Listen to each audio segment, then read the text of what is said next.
At the heart of the commercial nerve center of northern Nigeria lies a small village where thorn shrublands meet wide savannas, where a relatively short wet season precludes a semi-arid climate.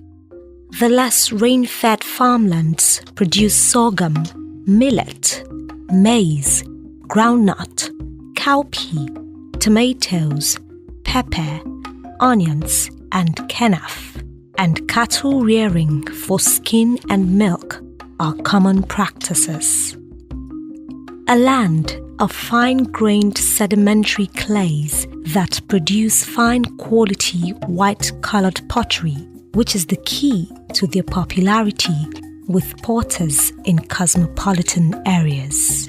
A home to rich cultural heritage and unique people.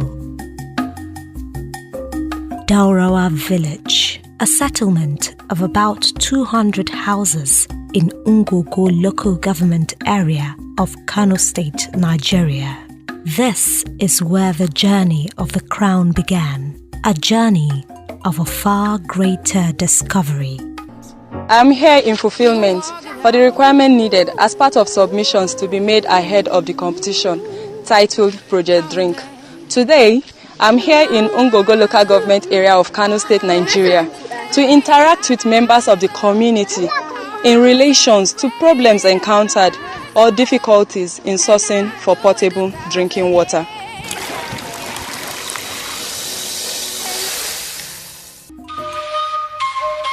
In the beginning, the Queen sought a community with abounding human and natural resources, a community whose rich cultural heritage should not be hidden, a land with fascinating features capable of attracting both local and international visitors.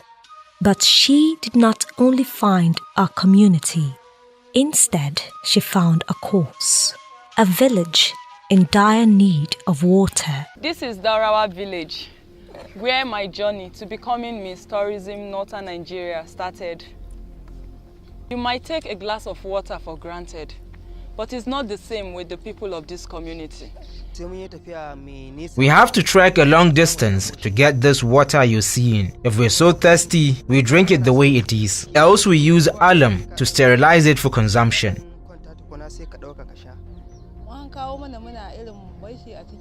We normally let the water rest and then use alum to calm it down. As you can see, the water is very hard. We store the water in canisters for days before the water settles, and then we use it for our daily needs. Upon her discovery, the Queen left, but with a promise to tell the untold story of the people to the world. A promise that she would one day return with water. For the people of Daurawa village, the commencement of every dry season is usually marked by the drying up of the stream, an only source of water in the community, which caters for a population of 800 to 1,050 settlers. At this period, the struggle for potable drinking water resumes. It is a struggle for survival as humans and animals converge at the bank of the stream to scoop from the remains of water hidden underneath clay. Eventually, the stream dries up. This leaves both man and animal thirsty and desperate. The villagers are forced to travel over 10 kilometers to buy water, a distance they must also cover to access the nearest primary school or health center. They lack borehole facilities. They go days without bathing or washing their clothes, and a decent life seems far-fetched. Bangaren wajen wanki haka ko zuwa wanka dai a takaice dai kamar bangaren tsafta When we need to wash our clothes or take our bath, it's often difficult to find water. As you can see for yourself, my clothes are so dirty, we spend days without washing or taking our bath. Lawan Isiaka is the village head, but he is also a farmer whose mainstay is beans, millet, and maize cultivation. We have complained to the authority to provide us with boreholes. All they do is come and examine the place, make promises. When they go, that's the end of it. It's a huge problem for us.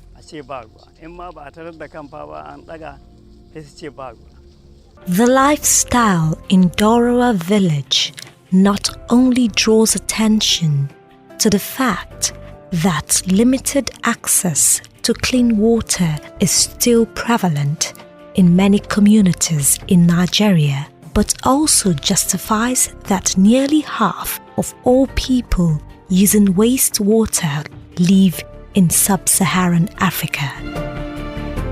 Among this category of people, about 159 million still collect drinking water directly from rivers, lakes, and other surface water bodies. Substantiating this reality, a 2017 joint report of the World Health Organization and the United Nations International Children's Emergency Fund, UNICEF, disclosed that about 844 million people in the world, representing 1 in 10 of the world's population, do not have access to clean water. But based on the Declaration of the United Nations on Water and Sustainable Development, water remains at the core of sustainable development and is critical for socio-economic development, reducing the global burden of diseases, securing healthy ecosystems, and general survival of the human populace. The Queen is here to support this declaration made by the United Nations. She appeals to stakeholders to join her in securing access to portable clean water for the people of Dorowa village. The water crisis is real. It's affecting women, children, families, farmers. Women and girls especially bears the burden of walking miles to gather water from streams and ponds full of waterborne diseases that is making them and their families sick.